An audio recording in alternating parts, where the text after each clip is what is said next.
asalaamaaleykum dal leen ak jàmm ci seen canal Galsen Tube, la canal des youtubeurs ci seen programme comment gagner de l'argent sur YouTube.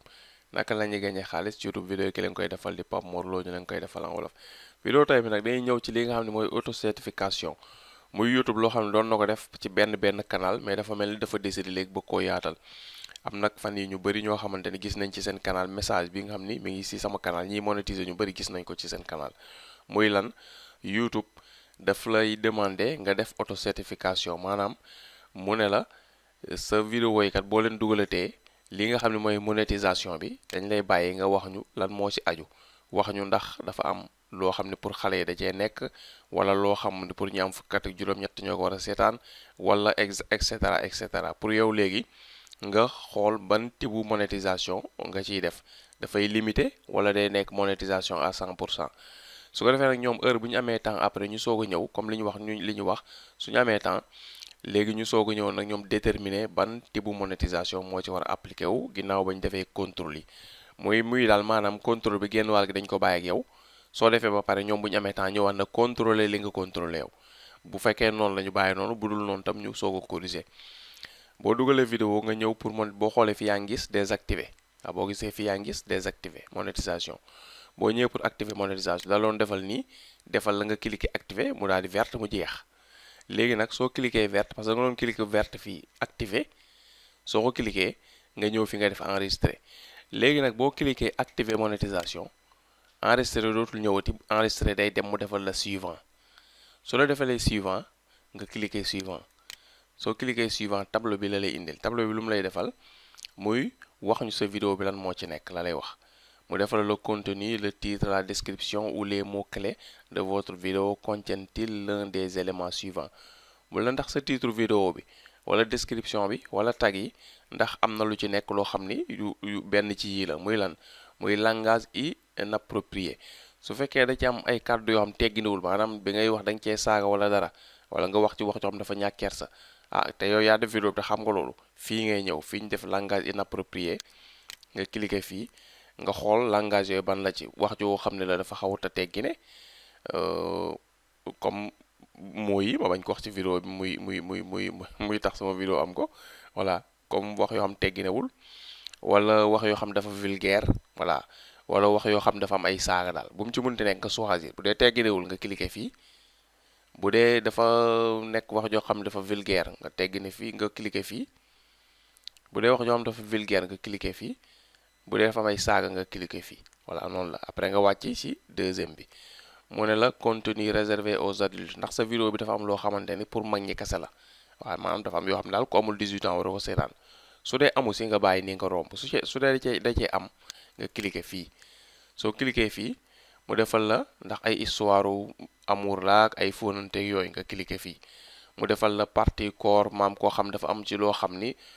partie corps am dafa génn mais doonte fulute nga ko nga cliquer fii mu defal la koo xam ni yaramam daal dafa feeñ te loo xam ne warta feeñ nga cliquer fii voilà su fekkee nag loolu yëpp amul ci sa canal comme ni ma la ko waxee du concerné wu la ci sa vidéo concerné wu la nga wàccaat bi stop ci affaire violence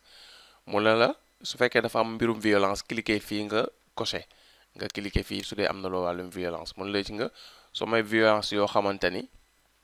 ci wàllum ay jeux vidéo la jublu ak yi demee noonu nga coché fii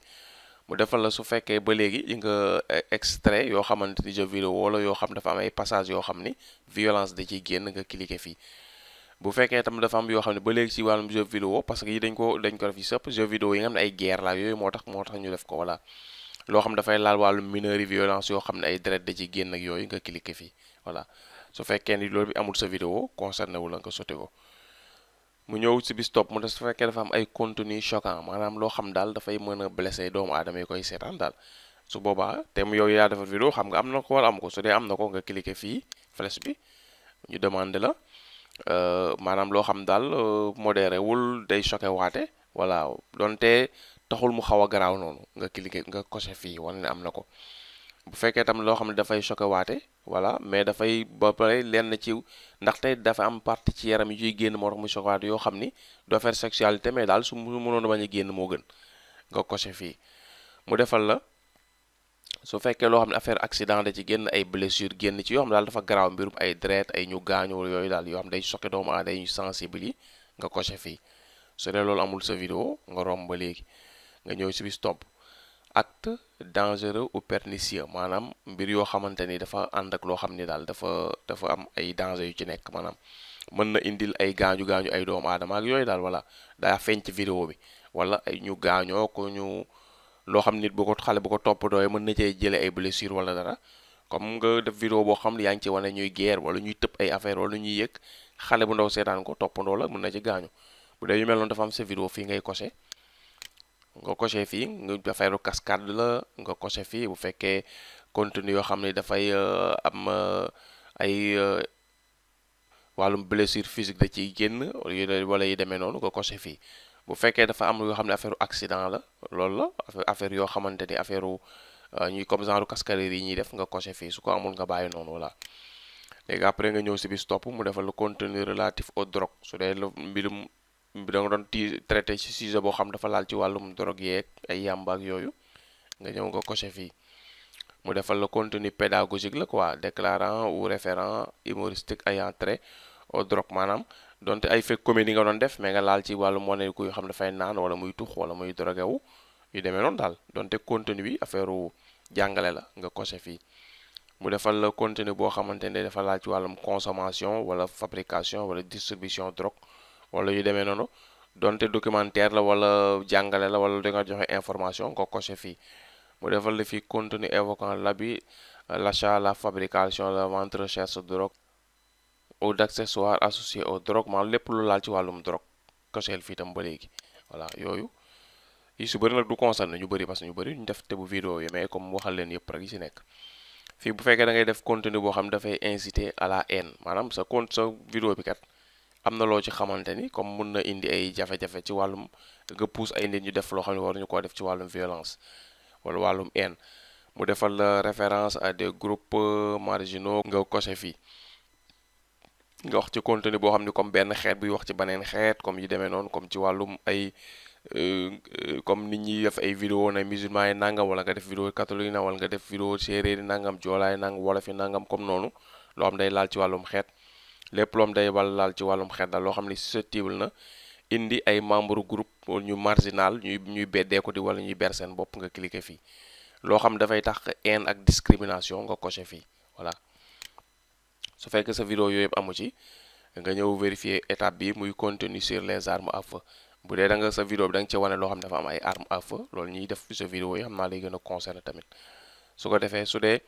arme à feu yi dafa nekk loo xamante ni foo xam ne par exemple fu ñuy defee ay tir la ak yooyu nga coché fii bu dee ay arme à feu la yoo xamante ni par exemple ci environnement contrôlé la maanaam arme à feu yoo xam ne affaire artisanale la wala ay yu ñu def mooy yu plastique yi ak yu demee noonu wala arme yi ñu modifié yoo xam daal du gaañe voilà yooyu nga coché fii bu fekkee contenu boo xamante ni maanaam fabrication modification d'armes à feu la faisant la promotion d'un fabricant maam da ngay defal publicité kuy jaay arme la yu demee noonu da cay feeñ nga coché fii voilà léegi mu des sujet sensible bu fekkee da ngay wax ci loo xam dafa sensible voilà daal sensible ak lu mun ci sensible nga cliquer fii nga ñëw mën le contenu évoquant des actes terroristes récents des événements qui ont causé maanaam ngay wax ci loo xamante ni nit ñu bëri bu ñu koy seetaan da leen di fàttaliku lu metti luñ dund ci wàllum moo xam ay attentat wala yu demee nuyu amoon nga ci wax mi ngi mel tey nga doon def ay vidéo di wax ci wàllum 11 septembre loo xam ni day fàttali ay nit ñoo xam dañ cee dund lu metti exemple daal ngay def analyse ci sujet boo xam ne actualité bu garaaw boo xamante ni dafa am yu ci xewoon yoo xamante ni booy comme bi ñu la wax sànq yoo xam ne passé na te boo ko nettalee am na nit ñoo xam ne dañ ciy jëlewaat ay métit nga coché fii léegi nag kaa yi ñu wax ni yëpp xam ma delloowaat ko si état origine bi te jaar yëpp kaa yi ñu la wax yëpp 99,9% ñi def vidéo fii du leen concerné waaw mais dañ leen ko waxal nii rek mais du leen concerné ñi si ëpp daal boo tableau bi génnee li ngay def te xam ne man moom lay def mooy wàcc ba ci suuf daan ne leen li ngeen bind fii yëpp amul ci sama vidéo mooy lii aucun contenu non adapté aux annonceurs maanaam moo loolu lay tekk nga coché fii soo coché fii mooy tekk nga leen li ngeen fi wax yëpp bu ñu amee naa ko wax dara ci amul sama vidéo nga coché bi ci suuf boo ko fàtte aucun ngay coché soo ko coché gis nga dafa lay def votre évaluation globale pour cette vidéo contenu adopté aux annonceurs maanaam coché bi nga coché fii wax ni say vidéo li ñu wax yépp ci tableau bi amu fi loolu tax na ñu jàpp sa vidéo bi adapté na pour ñiy def publicité ñépp ci YouTube mën nañ cee jàllale seen publicité ndaxte ñiy def publicité dafa am façon vidéo yoo xam ne bëgguñu si di def seen publicité yow nag du sa cas parce que nee nga sa vidéo bi lii yépp amu si kon dinañ ci def façon publicité yi am yépp ci nga ñu bindal la fii annonce yi YouTube Premium ak autre revenu YouTube vente de produits par exemple yépp mën na si dem léegi lan ngay def nga daal def fii envoyer nga cliquer envoyer boo cliquer envoyer automatiquement dañ koy examiner mu daal di nekk en cours li si ëpp fii day def en cours tuuti temps après ñu vérifier ko ñu def ko mu gis nga verte bu day monétiser léegi dafa am nag benn affaire bu fi am boo xam ne ngeen bàyyi ko xel su dee da ngeen di monétiser su ngeen dugalee vidéo minimum def leen ko non répertorié wala ngeen def ko privé lu mu bon 30 minutes wala ngeen programmer ko 30 minutes lu tax soo dugalee vidéo automatique rek def ko public ba pare auto certification bi nga def ko YouTube da koy bàyyi noonu mais dina jël temps wu 30 minutes minimum ba 1 heure de temps li gën sax mooy 1 heure de temps ñoom loolu la ñuy wax 1 heure de temps nga soog koo def public bu ko defee loolu lu muy indi mooy 1 heure de temps boobu dina tax ñoom ñu dëggal auto certification bi nga def après ñu vérifier ko xool ba xam noonu la wala du noonu soog koo valider ay publicité soog cee mën a daw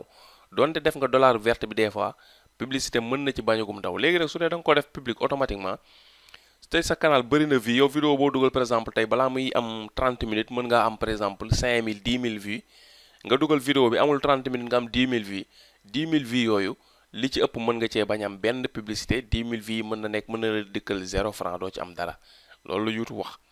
boo cliquer à propos bi li ma la wax ni boo cliquer fii mën nga ko dem mu jox la ci ay détails ñoom li leen gënal mooy li gën a baax ci ni ñuy conseil ki ñuy monétiser mooy vidéo bu ñu dugalati ñu coché ko non répertorié wala ñu def ko privé wala ñu programmer ko mu daw fii ak 1 heure de temps le temps que lii nii monétisation bi di actif ba YouTube décider dawal ci ay publicité nga xam ne sa vidéo buy daw benn vue bu mu am rek dina am publicité loolu lañ ne moom moo gën ci ñuy publicité moo gën a baax ci say revenu boo dugalee vidéo bi def ko direct rek mu nekk public mën na am vues yi ngay njëkk am yépp doo ci gañe xaalis loolu mooy précision bi nga xam ne bëggoon naa ko def nga xam ne YouTube yokk na ko si ñoom daal li ñu wax mooy dina tardé entre 20 minutes 30 minutes mën na dem ba 1 heure de temps li gën nag mooy vidéo boo dugalati nga def ko privé bàyyi ko ci sa canal ba 1 heure de temps ba nga appliqué lii def auto certification bi yépp ba monétisation verte nga bàyyi ko minimum entre 20 30 ba 1 heure de temps mais nee nañ 1 heure de temps moo gën parce que dina wóor ni kon après vidéo bu daw rek publicité dina ci mën a génn loolu mooy li nga xam ne mooy gën man nag personnellement li may def mooy vidéo bu mu mënti dugal ci canal bi dama koy programmer même bu doon 30 minutes dinaa ko programmer 30 minutes voilà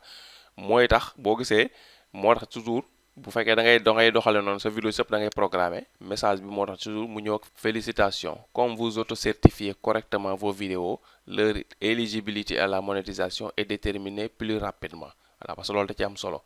loolu ñoom dañoo jàpp auto certification laay def parce que man vidéo bu mu mënti dugal ci canal Galsen Tube bi dama koy programmer minimum 20 30 wala 1 heure de temps wala des fois sama programme ko 2 heures de temps après dama koy def parce que dama koy def première pour après programme ko benn heure bu ñëwagul ce qui fait balaa temps boobu di ñëw YouTube dina mën a vérifier vidéo bi yëpp xool ba xam li nga wax ni mën nañ ko monétiser effectivement am na xool ba xam lu tegginewul am na ceeg yooyu yëpp léegi nga xam ne bu nekkee public rek vue boo mënti am publicité dina ci mën daw te ñoom loolu la ñu recommandé loolu tam mooy li nga xam ne bëggoon naa ko si yokku di nag am profito ci vidéo bi di am tamit loo xam dinaa ko waxaale muy lan muy xaaral ma ñëw dem si suñu bëri fan yi dañ ma ciy posé di ma jot ay question ci WhatsApp bi ëpp na 50 messages waaw ba xam ni kon peut-être vidéo top secret yi may def la ñuy gis muy génn mooy tax ñu bëri léegi di ci am soxla parce que gis naan kenn daaw ma ko laaj mais semaine bi passé ñi ma ko laaj mën nañ 50 personnes muy lan muy boo ñëwee à propos nombre de vues total yi ñuy def sa canal fii ñu si bëri dañ may laaj ne ma man kat sama à propos bi nombre de vues bougéwul dugg naa ci démb mu nekk par exemple tey 158 000 vues ma duggaat ci tey mu nekk 158 000 vues te maa ngi dugal ay vidéo mi ngi am ay vues mais ba léegi yokkuwul fii fekk na vues yi ngay am au jour le jour ak calcul bi ci ajoog yooyu nekkul à propos lañ koy defee à propos vie yi YouTube waxul ci lan lay basé wu pour def ko comprendre nga nekkul vie boo am chaque jour rek dañ koy yokk fii déedéet nekkul loolu fii ay spectateur unique la voilà nekkul ni vie yoo am automatiquement rek dañ koy yokk fii toujours ma koy wax vie yi nga xam da nga koy am boo ko bëggee xam analytics nga koy xoolee comme ni ma leen ko waxoon dinañ commencé di def ay vidéo analytics incha allahu rabbi du yàgg dara comme ni ma leen ko waxoon ci commencé woon def ci ay dinañ ci commencé def ay vidéo détaillé pour nit ñi xam analytics mais analytics lañ koy xoole vie yi nga am nekkul ni à propos lañ koy xoole à propos dafay indil canal bi mu ubbee ba léegi spectateur unique yi mu am la lay indil fii mu jeex mais du la indil li nga xamante ni mooy par jour li ngay am ay vues ngeen xamee ko noonu voilà loolu bëggoon naa def précision parce que semaine bi ñi ma si posé question moom bëri na trop voilà loolu la ma ne woon nag vidéo bu may njëkk a defaat dinaa koo leeral te ku ma ñi ma envoyé message ñëpp loolu laa leen wax kenn du ko xoolee à propos ay vues ñu ngi koy xoolee analytics mën nañ dem sax entre temps ñu xool ko foofu nga gis voilà.